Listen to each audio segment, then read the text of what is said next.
Next Gen Commerce World.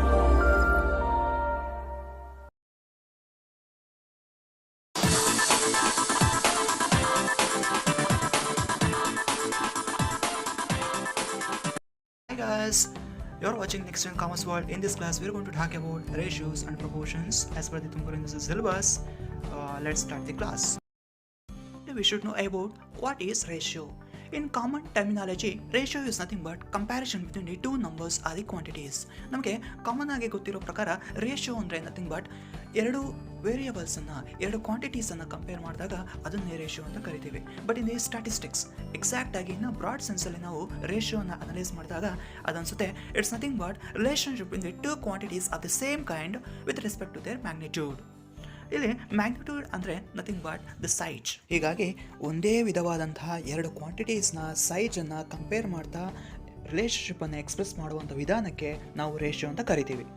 ಇನ್ನೂ simple ಆಗಿ ನಾವು ಹೇಳೋದಾದರೆ how many times A quantity is content in other quantity, ಅಂದರೆ ಒಂದು ಕ್ವಾಂಟಿಟಿ ಇನ್ನೊಂದು ಕ್ವಾಂಟಿಟಿಯಲ್ಲಿ ಎಷ್ಟು ಭಾಗವನ್ನು ಹೊಂದಿದೆ ಅನ್ನೋದನ್ನು ತೋರಿಸುವಂಥ ಒಂದು ಸೂಚ್ಯಾಂಕಕ್ಕೆ ನಾವು ರೇಷಿಯೋ ಅಂತ ಕರಿತೀವಿ. Let us have a small example on the ratio. Here in this image, number of boys are 3 and number of girls are 2. So if you want to compare number of boys to girls, the ratio will be 3:2. ಇಲ್ಲಿ ಮೂವರು boys ಇದ್ದಾರೆ and ಇಬ್ಬರು girls ಇದ್ದಾರೆ and ಇಲ್ಲಿ number of boys to girls ಅನ್ನೋದನ್ನು compare ಮಾಡಿದಾಗ ನಾವು ನೋಡಿದಾಗ ಅದರ ರೇಷಿಯೋ 3:2 ಅಂತ ನಾವು ತೀರ್ಮಾನ ಮಾಡ್ಬೋದು. So 3:2 is the ratio between boys to girls here in this case.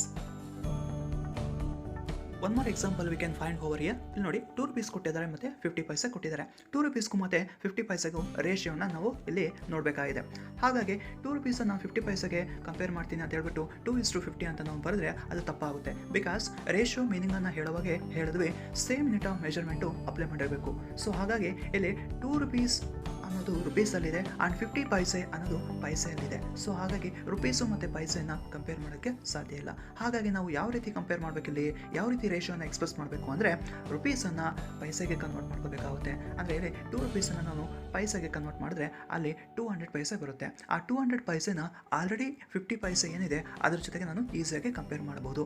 ಅಥವಾ ನಾನು ಬೇಕಾದರೆ 50 ಪೈಸೆ ಏನಿದೆ ಅದನ್ನು ಹಾಫ್ ರುಪಿಯಾಗಿ ಕನ್ವರ್ಟ್ ಮಾಡಿಕೊಂಡು ನಾನು ರುಪೀಸ್ ಏನಿದೆ ಆಲ್ರೆಡಿ 2 ರೂಪೀಸ್ ಅಂತ ಏನಿದೆ ಆ 2 ರೂಪೀಸನ್ನು ಹಾಫ್ ರುಪೀಸ್ ಜೊತೆಗೆ ಕಂಪೇರ್ ಮಾಡಿದ್ರು ಅದು ಕೂಡ ಸರಿಯಾದಂಥ ರೇಷಿಯೋ ಅಂತ ಅನಿಸುತ್ತೆ.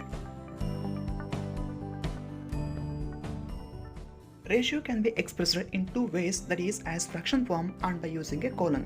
Fraction form ಏನನ್ನು ಇಂಡಿಕೇಟ್ ಮಾಡುತ್ತೆ? Fraction form clearly indicates how many times a quantity is contained in other quantity. ಅಂದರೆ ಒಂದು ಕ್ವಾಂಟಿಟಿ ಇನ್ನೊಂದು ಕ್ವಾಂಟಿಟಿಯಲ್ಲಿ ಎಷ್ಟು ಟೈಮ್ಸು ಇನ್ಕ್ಲೂಡ್ ಆಗಿದೆ ಅನ್ನೋದನ್ನು ತೋರಿಸುತ್ತೆ fraction form. Then what about colon? ಕೋಲನನ್ನು ಬಳಸ್ಕೊಂಡು ನಾವು ರೇಷಿಯೋನ ಎಕ್ಸ್ಪ್ರೆಸ್ ಮಾಡಿದ್ದೆ ಆದರೆ it indicates how much one quantity is greater than or less than other quantity. ಅಂದರೆ ಒಂದು ಕ್ವಾಂಟಿಟಿ ಇನ್ನೊಂದು ಕ್ವಾಂಟಿಟಿಗಿನ್ನ ಎಷ್ಟು ಮಟ್ಟಿಗೆ ಹೆಚ್ಚಾಗಿದೆ ಅಥವಾ ಎಷ್ಟು ಮಟ್ಟಿಗೆ ಕಮ್ಮಿ ಇದೆ ಅಂದರೆ ಲೆಸ್ ದ್ಯಾನ್ ಇದೆ ಅನ್ನೋದನ್ನು ತೋರಿಸುತ್ತೆ. Here we can see one more example. ಇಲ್ಲಿ ನೋಡಿ Mr. A's income is 40,000 per month and Mr. B's income is 80,000 per month. So ಅದನ್ನು ನಾವು ರೇಷಿಯೋದಲ್ಲಿ ಕಾಮನ್ ಆಗಿ ತೋರಿಸಿದಾಗ 40,000 ಇಷ್ಟು 80,000 ಅಂತ ಬರೀಬೋದು. ಅದನ್ನು ಇನ್ನೂ ಸಿಂಪ್ಲಿಫೈ ಮಾಡಿದ್ರೆ 1:2 ಅಂತ ನಮಗೆ ಕಾಣುತ್ತೆ. ಸೊ ಕೋಲನನ್ನು ಹಾಕ್ಕೊಂಡು ರೇಷಿಯೋನ ತೋರಿಸೋದಾದರೆ 1:2 ಅಂತ ತೋರಿಸ್ತೀವಿ. ಅದೇ ರೀತಿ ಫ್ರಾಕ್ಷನ್ ಫಾರ್ಮಲ್ಲಿ ನಾವು ತೋರಿಸೋದಾದರೆ 1/2 ಅಂತ ತೋರಿಸ್ತೀವಿ. ಸೊ ಕೋಲನನ್ನು ಹಾಕ್ಕೊಂಡು 1:2 ತೋರಿಸಿದಾಗ it indicates mister S income is less than mister B's income and mister A has only 50% of what mister B has ಅನ್ನೋದನ್ನು ನಾವಲ್ಲಿ ಕಾಣ್ಬೋದು. ಅದೇ ರೀತಿ ಫ್ರಾಕ್ಷನ್ ಫಾರ್ಮಲ್ಲಿ ನಾವು 1/2 ರೂಪದಲ್ಲಿ ನಾವು ಅದನ್ನು ತೋರಿಸಿದ್ದೆ ಆದರೆ it indicates like mister A has only half of the income of mister B ಅನ್ನೋದನ್ನು ನಾವು ನೋಡ್ಬೋದು. ಸೊ ಈ ರೀತಿ ರೇಷಿಯೋನ ಕೋಲನ್ ರೂಪದಲ್ಲೂ ಅದೇ ರೀತಿ ಫ್ರಾಕ್ಷನ್ ಫಾರ್ಮಲ್ಲೂ ವಿ ಕ್ಯಾನ್ ಹೈಲೈಟ್. ಅದೇ ರೀತಿ the first term is called as antecedent, ಅದೇ ರೀತಿ second term is called as consequent. ಹಾಗೆ ನಾವು ಅದನ್ನು ಕರಿತೀವಿ. ಅಂದರೆ ದ ಫಸ್ಟ್ ಟರ್ಮ್ ನ್ಯೂಮಿನೇಟರ್ ಏನಿದೆ ಅದನ್ನು ಆಂಟಿಸಿಡೆಂಟ್ ಆಗಿ, ಅದೇ ರೀತಿ ಸೆಕೆಂಡ್ ಟರ್ಮ್ ಅಂದರೆ ಡಿನಾಮಿನೇಟರ್ ಏನಿದೆ ಅದನ್ನು ಕಾನ್ಸಿಕ್ವೆಂಟ್ ಆಗಿ ನಾವು ಅದನ್ನು ಕರಿತೀವಿ. Now we should know what are the properties of ratios. ಈಗ ಒಂದೊಂದೇ ಪಾಯಿಂಟನ್ನು ನಾವು ನೋಡ್ತಾ ಹೋಗೋಣ. Ratio is an abstract number. Ratio ಅನ್ನೋದು ಒಂದು ಸಮ್ಮರಿ ನಂಬರ್ ಅಂತ ನಾವು ಹೇಳ್ತೀವಿ. ಬಿಕಾಸ್ ಇಲ್ಲಿ ನೋಡಿ ಒಂದು ಎಕ್ಸಾಂಪಲ್ ಕೊಟ್ಟಿದ್ದೀವಿ. Consumption of rice and wheat in a week is 20 kgs is to 5 kgs. ಇದನ್ನು ನಾವು ಸಿಂಪ್ಲಿಫೈ ಮಾಡಿ ನೋಡಿದ್ರೆ 4:1 ಅಂತ ಬರುತ್ತೆ. 4:1 ಅದು ಅಬ್ಸ್ಟ್ರಾಕ್ಟ್ ನಂಬರ್. ಅಂದರೆ ಅದರ ಅರ್ಥ ಯಾವ ರೀತಿ ಇರುತ್ತೆ ಅಂದರೆ, ಒಂದು ವೀಕಲ್ಲಿ ರೈಸು ವೀಟನ್ನು ಕನ್ಸಂಪ್ಷನ್ ಮಾಡಿದಾಗ ರೈಸು ವೀಟ್ಗಿಂತ 4 ಪಟ್ಟು ಜಾಸ್ತಿ ಕನ್ಸಂಪ್ಷನ್ ಮಾಡ್ತಿದ್ದಾರೆ ಅನ್ನೋದನ್ನು ತೋರಿಸುವಂಥ ಒಂದು ಸೂಚ್ಯಾಂಕ. So it's only a summary number. And the second point is that the quantities of same kind can be expressed as ratio, but dissimilar quantities cannot. And ಎರಡು ಕ್ವಾಂಟಿಟೀಸು ಒಂದೇ ಯೂನಿಟ್ ಆಫ್ ಮೆಷರ್ಮೆಂಟಲ್ಲಿ ವ್ಯಕ್ತವಾಗಿದ್ದರೆ ಮಾತ್ರ ಅಂಥ ಎರಡು ಕ್ವಾಂಟಿಟೀಸನ್ನು ನಾವು ರೇಷೋದಲ್ಲಿ ಎಕ್ಸ್ಪ್ರೆಸ್ ಮಾಡಬಹುದು. ಇಲ್ಲಿ ನೋಡಿ ಒಂದು ಎಕ್ಸಾಂಪಲ್ ಕೊಟ್ಟಿದ್ದೀವಿ. 2 rupees-ಅನ್ನು 50 ಪೈಸೆ ಜೊತೆಗೆ ಕಂಪೇರ್ ಮಾಡಿ ರೇಷೋನ ಹಾಕಿ ಅಂತ. ಇದು ಆಲ್ರೆಡಿ ಎಕ್ಸ್ಪ್ಲೈನ್ ಮಾಡಿದ್ದೀವಿ. 2 rupees-ಅನ್ನು ಡೈರೆಕ್ಟಾಗಿ 50 ಪೈಸೆ ಜೊತೆಗೆ ಕಂಪೇರ್ ಮಾಡೋಕ್ಕೆ ಸಾಧ್ಯವಿಲ್ಲ. ಬಿಕಾಸ್ 1 ರೂಪೀಸಲ್ಲಿದೆ, ಇನ್ನೊಂದು ಪೈಸದಲ್ಲಿ ಮೆಷರ್ಮೆಂಟ್ ಇದೆ. ಸೊ ಆಗ ನಾವೇನು ಮಾಡ್ಬೋದು, ರುಪೀಸನ್ನು ಪೈಸೆಗೆ ಕನ್ವರ್ಟ್ ಮಾಡ್ಬೋದು. ಅಲ್ಲಿ 2 rupees ಏನಿದೆ ಅದನ್ನು ಪೈಸೆಗೆ ಕನ್ವರ್ಟ್ ಮಾಡಿದಾಗ 2 rupees ಅನ್ನೋದು 200 ಪೈಸೆಯಾಗಿ ನಾವು ಕನ್ವರ್ಟ್ ಮಾಡ್ಬೋದು. ಸೊ ಆಗ 200 ಪೈಸೆಯನ್ನು ನಾವು 50 ಪೈಸೆ ಜೊತೆಗೆ ಈಸಿಯಾಗಿ ಕಂಪೇರ್ ಮಾಡೋದಕ್ಕೆ ಸಾಧ್ಯ. ಸೊ ಆಗ 200:50 ಅಂತ ಬರುತ್ತೆ. ಆ್ಯಂಡ್ ಸಿಂಪ್ಲಿಫೈ ಮಾಡಿ ನಾವು ಅದನ್ನು ತೋರಿಸಿದೆ ಆದರೆ ಆಗ 4:1 ಅನ್ನೋ ರೇಷಿಯೋನ ನಾವು ಗ್ರಹಿಸ್ಬೋದು. ಸೊ ಹೀಗಾಗಿ ರೇಷಿಯೋನ ಎಕ್ಸ್ಪ್ರೆಸ್ ಮಾಡಬೇಕು ಅಂದರೆ ಯೂನಿಟ್ ಆಫ್ ಮೆಷರ್ಮೆಂಟು ಒಂದೇ ಆಗಿರಬೇಕು. And the third point is that a ratio remains unaltered if its numerator and denominators are multiplied or divided by the same number. ಅಂದರೆ ರೇಷಿಯೋ ಕಾನ್ಸ್ಟೆಂಟ್ ಆಗಿರುತ್ತೆ. ಅದರ ನ್ಯೂಮಿನೇಟರ್ ಮತ್ತು denominators ಎರಡೂ ಕೂಡ ಒಂದೇ ಸಂಖ್ಯೆಯಿಂದ ಗುಣಿಸಿದಾಗಲಿ ಅಥವಾ ಭಾಗಿಸಿದಾಗಲಿ ನಾವು ಮಾಡಿದ್ರೆ ಆಗ ಆ ರೇಷಿಯೋ ಅನ್ನೋದು ಕಾನ್ಸ್ಟೆಂಟ್ ಆಗೇ ಇರುತ್ತೆ. ಇಲ್ಲಿ ನೋಡಿ ಒಂದು ಎಕ್ಸಾಂಪಲ್ ಕೊಟ್ಟಿದ್ದೀವಿ. 100:200 ಅಂತ ಒಂದು ರೇಷಿಯೋ ಇದೆ. ಅದನ್ನು ನ್ಯೂಮಿನೇಟರ್ 100 ಮತ್ತು ಡಿನಾಮಿನೇಟರ್ 200 ಎರಡು ಏನಿದೆ ಅವೆರಡೂ ಸಂಖ್ಯೆಯಿಂದ ನಾನು 100 ಅನ್ನು ಭಾಗಿಸಿದಾಗ ಆಗ ಸಿಂಪ್ಲಿಫಿಕೇಶನ್ ಯಾವ ರೀತಿ ಬರುತ್ತೆ ಅಂದರೆ 1:2 ಅಂತ ಬರುತ್ತೆ. ಇಲ್ಲಿ ನೋಡಿ ಅದನ್ನು ನಾನು ಟ್ಯಾಬ್ಸಲ್ಲಿ ತೋರಿಸಿದ್ದೀನಿ. ರೆಡ್ ಕಲರ್ ಟ್ಯಾಬ್ ಮತ್ತು ಗ್ರೀನ್ ಕಲರ್ ಟ್ಯಾಬ್ಸಲ್ಲಿ ಅದರ ಒಂದು ರಿಲೇಷನ್ಶಿಪ್ಪನ್ನು ನಾನು ತೋರಿಸಿದ್ದೀನಿ.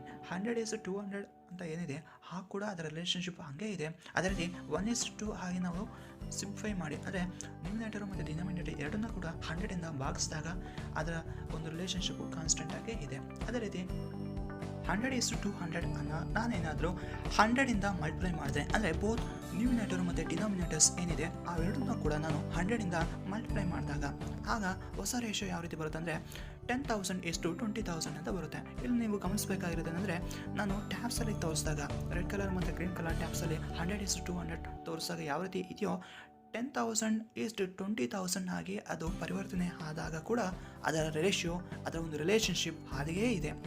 ಅಂದರೆ ಅದರ ಒಂದು ಸೈಜ್ನ ಒಂದು ರಿಲೇಷನ್ಶಿಪ್ ಏನಿದೆ ಅದು ಕಾನ್ಸ್ಟೆಂಟ್ ಆಗೇ ಇದೆ. So that is the beauty of ratio. Now we are going to have a look on kinds of ratios. There are different kinds of ratios. Among them, the most important kinds are highlighted over here. Let us see one by one. That is inverse ratio, reciprocal ratio, number 2 compound ratio, number 3 duplicate ratio, number 3 triplicate ratio, number 5 continued ratio. Let us discuss one by one here.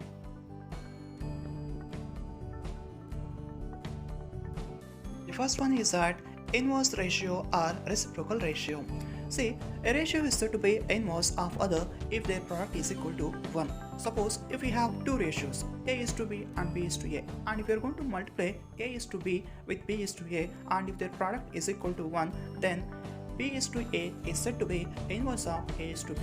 Similarly, A:B is said to be inverse of B:A. So, ಇಲ್ಲಿ ನಾವು ಅದನ್ನು ಹೇಳೋದಾದರೆ A:B and B:A ಅಂತ ಎರಡು ratios ಇದ್ದಾಗ A:B ಅನ್ನು B:A ಜೊತೆಗೆ multiply ಮಾಡಿ ಅದರ ಪ್ರಾಡಕ್ಟ್ ಏನಾದರೂ 1 ಅಂತ ಆನ್ಸರ್ ಬಂದಾಗ ಆಗ ಅದು ಯಾವ ರೀತಿ ಕರೆಯಲ್ಪಡುತ್ತೆ ಅಂದರೆ B:A is the inverse of A:B. Similarly, A:B is the inverse of B:A ಅಂತ ಕರೆಯಲ್ಪಡುತ್ತೆ. ಇನ್ನೂ ಸಿಂಪಲ್ ಆಗಿ ನಾವು ಹೇಳೋದಾದರೆ ಎರಡು ರೇಷಿಯೋಸನ್ನು ನಾವು ಮಲ್ಟಿಪ್ಲೈ ಮಾಡಿದಾಗ ಪ್ರಾಡಕ್ಟ್ ಏನಾದರೂ 1 ಅಂತ ಬಂದರೆ ಆಗ ಒಂದು ರೇಷಿಯೋ ಇನ್ನೊಂದು ರೇಷಿಯೋನ ಇನ್ವರ್ಸ್ ರೇಷಿಯೋ ಆಗಿರುತ್ತೆ. One example we can find over here. See, 4:5 and 5:4 ಅಂತ ಎರಡು ರೇಷಿಯೋಸ್ ಇದೆ. ಸೊ ಅವೆರಡನ್ನ ಗುಣಿಸಿದಾಗ 1 ಅಂತ ಬಂತು ಆನ್ಸರ್. ಸೊ ಆಗ ನಾವು ಅದನ್ನು ಯಾವ ರೀತಿ ಕರಿತೀವಿ ಅಂದರೆ 5:4 is the inverse of 4:5 and similarly 4:5 is the inverse of 5:4 ಅಂತ ಕರಿತೀವಿ. ಅಂದರೆ ಎರಡು ರೇಷಿಯೋಸು ಒಂದರ ಜೊತೆಗೆ ಇನ್ನೊಂದು ಮಲ್ಟಿಪ್ಲೈ ಮಾಡಿ 1 ಅಂತ ಆನ್ಸರ್ ಬಂದಾಗ ಒಂದು ರೇಷಿಯೋ ಇನ್ನೊಂದು ರೇಷಿಯೋನ ಇನ್ವರ್ಸ್ ರೇಷಿಯೋ ಆಗಿರುತ್ತೆ. The second one is that compound ratio. It's nothing but ratio of product of first terms and the product of second terms of two or more ratios is called as their compound ratio. Suppose if we have A is to B and C is to D are the two ratios, then compound ratio is A into C is to B into D. ಅಂದರೆ ಎರಡು ರೇಷಿಯೋಸನ್ನು ಕೊಟ್ಟಾಗ ನ್ಯೂಮರೇಟರ್ಸನ್ನು numerators ಜೊತೆಗೆ, ಅದೇ ರೀತಿ ಡಿನಾಮಿನೇಟರ್ಸನ್ನು denominators ಜೊತೆಗೆ multiply ಮಾಡಿ ಹೊಸದಾಗಿ ನಾವು ರೇಷಿಯೋವನ್ನು ತೋರಿಸಿದಾಗ ಅಂಥ ಒಂದು ರೇಷಿಯೋನೇ ನಾವು ಕಂಪೌಂಡ್ ರೇಷಿಯೋ ಅಂತ ಕರಿತೀವಿ. ಇಲ್ಲಿ ನೋಡಿ ಎರಡು ರೇಷಿಯೋಸನ್ನು ಕೊಟ್ಟಿದ್ದೀವಿ, 2:4 and 6:7. They are the two ratios. So if you want to have compound ratio of these two ratios, 2:4 6:7 ಜೊತೆಗೆ ಮಲ್ಟಿಪ್ಲೈ ಮಾಡಬೇಕು. ಯಾವ ರೀತಿ ಮಲ್ಟಿಪ್ಲೈ ಮಾಡ್ತೀರಾ? ಫಸ್ಟ್ ರೇಷಿಯೋ ನ್ಯೂಮಿರೇಟರನ್ನು ಸೆಕೆಂಡ್ ರೇಷಿಯೋ ನ್ಯೂಮಿರೇಟರ್ ಜೊತೆಗೆ ಮಲ್ಟಿಪ್ಲೈ ಮಾಡಬೇಕು, ಅಂದರೆ 2 into 6 ಅಂತ. ಅದೇ ರೀತಿ ಫಸ್ಟ್ ರೇಷಿಯೋ ಡಿನಾಮಿನೇಟರ್ ಏನಿದೆ 4 ಅನ್ನೋದನ್ನು ಸೆಕೆಂಡ್ ರೇಷಿಯೋ ಡಿನಾಮಿನೇಟರ್ ಏನಿದೆ 7 ಜೊತೆಗೆ ಮಲ್ಟಿಪ್ಲೈ ಮಾಡಬೇಕು, ಅಂದರೆ 4 into 7. Then the ratio will be 2 into 6 ಅಂದರೆ 12 ಬರುತ್ತೆ, ಆ್ಯಂಡ್ 4 into 7 ಅಂದರೆ 28 ಬರುತ್ತೆ. So the compound ratio will B 12:28. Let us solve this problem. In this question, they have asked, find the compound ratios of 2:5, 9:5, 5:6 and 6:11. So ಈ ಒಂದು ಕ್ವಶನಲ್ಲಿ ಅವರು 2:5, 9:5, 5:6 and 6:11ಗೆ compound ರೇಷಿಯೋನ find out ಮಾಡಿ ಅಂತ ಕೇಳಿದ್ದಾರೆ.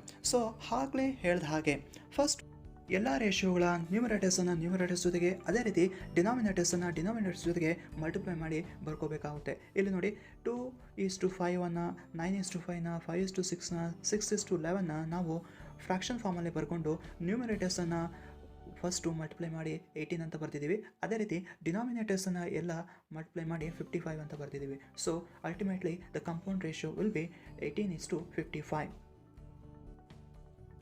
Next one we have duplicate ratio.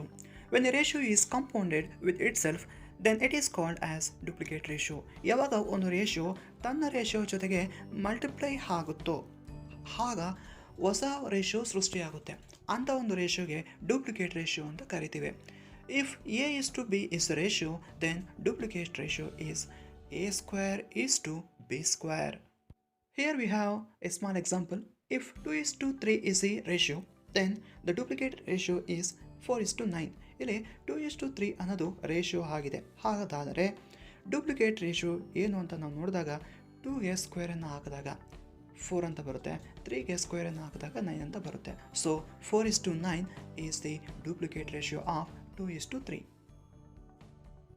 So here we can solve all these sums. C 2:4 ಅಂತ ಕೊಟ್ಟಿದ್ದಾರೆ. So ಅದಕ್ಕೆ duplicate ratio ಬಂದು 2:4ಗೆ ನಾವು ಡೂಪ್ಲಿಕೇಟ್ ರೇಷಿಯೋ ಫೈಂಡ್ ಔಟ್ ಮಾಡಬೇಕಂದ್ರೆ ಸಿಂಪಲ್ ಆಗಿ ಅವಕ್ಕೆ ಸ್ಕ್ವೇರನ್ನು ಹಾಕಿ ತೋರಿಸಿದ್ರು ನಮಗೆ ಡೂಪ್ಲಿಕೇಟ್ ರೇಷಿಯೋ ಸಿಗುತ್ತೆ. ಅಂದರೆ 2:4ಗೆ 2² ಅಂತ ಹಾಕಿ ನಾವು ತೋರಿಸಿದಾಗ 4:16 ಬರುತ್ತೆ. ಅದೇ ರೀತಿ 5:6 ಅದಕ್ಕೆ ಡೂಪ್ಲಿಕೇಟ್ ರೇಷಿಯೋನ ಫೈಂಡ್ ಔಟ್ ಮಾಡಬೇಕಂದ್ರೆ 5² ಅಂತ ಹಾಕಿ ನಾವು ಅದನ್ನು ಸಿಂಪ್ಲಿಫೈ ಮಾಡಿದ್ರೆ 25:36 ಬರುತ್ತೆ. So that is a duplicate ratio. Simply 3:4 ಅಂತ ರೇಷಿಯೋಗೆ ಡೂಪ್ಲಿಕೇಟ್ ರೇಷಿಯೋನ ನಾವು ಫೈಂಡ್ ಔಟ್ ಮಾಡಬೇಕಂದ್ರೆ 3² ಅಂತ ಹಾಕಿ ಅದನ್ನು ಸಿಂಪ್ಲಿಫೈ ಮಾಡಿದಾಗ 9:16 ಅಂತ ಬರುತ್ತೆ. So that is a duplicate ratio of 3:4. Very simple. Next one we have triplicate ratio. When a ratio A is to B, suppose if we have is compounded with its duplicate ratio called A² is to B², then A³ is to B³ is called as triplicate ratio of A is to B. ಇನ್ನು simple ಆಗಿ ಹೇಳಬೇಕಾದ್ರೆ ಒಂದು ರೇಷಿಯೋನ ಕೊಟ್ಟಾಗ ಅದಕ್ಕೆ triplicate ರೇಷಿಯೋನ ಯಾವ ರೀತಿ find out ಮಾಡೋದು ಅಂದರೆ ಆ ರೇಷಿಯೋನ ನ್ಯೂಮರೇಟರ್ಗೆ ಕ್ಯೂಬನ್ನು ಹಾಕಿ ಅದೇ ರೀತಿ ಡಿನಾಮಿನೇಟರ್ಗೂ ಕ್ಯೂಬನ್ನು ಹಾಕಿ ಸಿಂಪ್ಲಿಫೈ ಮಾಡಿದಾಗ ಬರುವಂಥ ಹೊಸ ರೇಷಿಯೋನೇ ಟ್ರಿಪ್ಲಿಕೇಟ್ ರೇಷಿಯೋ ಆಗಿರುತ್ತದೆ. ಇಲ್ಲಿ ನೋಡಿ ಒಂದು ಎಕ್ಸಾಂಪಲ್ ಕೊಟ್ಟಿದ್ದೀವಿ 2:4 ಅಂತ. ಸೊ 2:4 ಇದಕ್ಕೆ ಟ್ರಿಪ್ಲಿಕೇಟ್ ರೇಷಿಯೋನ ಫೈಂಡ್ ಔಟ್ ಮಾಡಬೇಕಾಗಿದೆ. ಸೊ ಹಾಗಾಗಿ 2ಗೆ ಕ್ಯೂಬನ್ನು ಹಾಕಿದ್ದೀನಿ, ಅದೇ ರೀತಿ 4 ಅಂದರೆ ಡಿನಾಮಿನೇಟರ್ ಏನಿದೆ 4 ಅದಕ್ಕೂ ಕ್ಯೂಬನ್ನು ಹಾಕಿದ್ದೀನಿ. ಸೊ ಈಗ ನಾನು ಸಿಂಪ್ಲಿಫೈ ಮಾಡಿದಾಗ 8:64 ಅಂತ ಬಂತು. So this 8:64 is triplicate ratio of 2:4. Let us solve these sums. So ಇಲ್ಲಿ ನೋಡಿ 2:4, 5:6 ಆ್ಯಂಡ್ 3:4 ಅಂತ 3 ರೇಷಿಯೋಸ್ಗೆ ಟ್ರಿಪ್ಲಿಕೇಟ್ ರೇಷಿಯೋನ ಫೈಂಡ್ ಔಟ್ ಮಾಡಿ ಅಂತ ಹೇಳಿದ್ದಾರೆ. ಸೊ ಪ್ರತಿ ರೇಷಿಯೋದಲ್ಲೂ ನ್ಯೂಮರೇಟರ್ ಮತ್ತು ಡಿನಾಮಿನೇಟರ್ಗೆ ನಾನು ಕ್ಯೂಬನ್ನು ಬಳಸಿ ನಾನು ಟ್ರಿಪ್ಲಿಕೇಟ್ ರೇಷಿಯೋನ ಹಾಕಿದ್ದೀನಿ. ಸೊ 2:4ಗೆ triplicate ratio is 2³ is to 4³. So 8:64. Similarly 5:6 ಅನ್ನೋ ರೇಷಿಯೋಗೆ ಟ್ರಿಪ್ಲಿಕೇಟ್ ರೇಷಿಯೋ ಬಂದು 5³ is to 6³. That means simplify ಮಾಡಿದ್ರೆ 125 is to 216.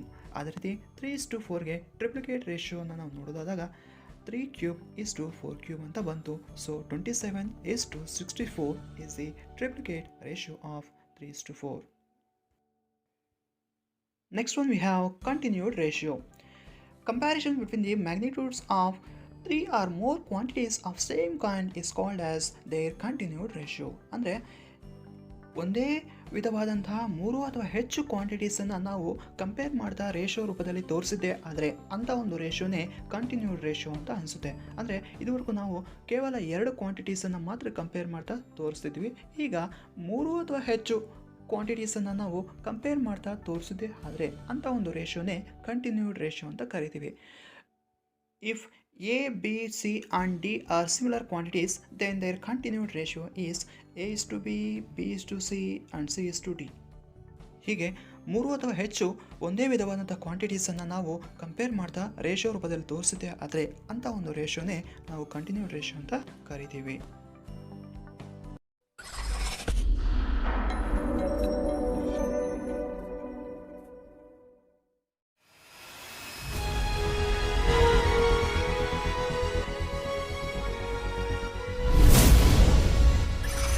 Subscribe to our Next Gen Commerce World.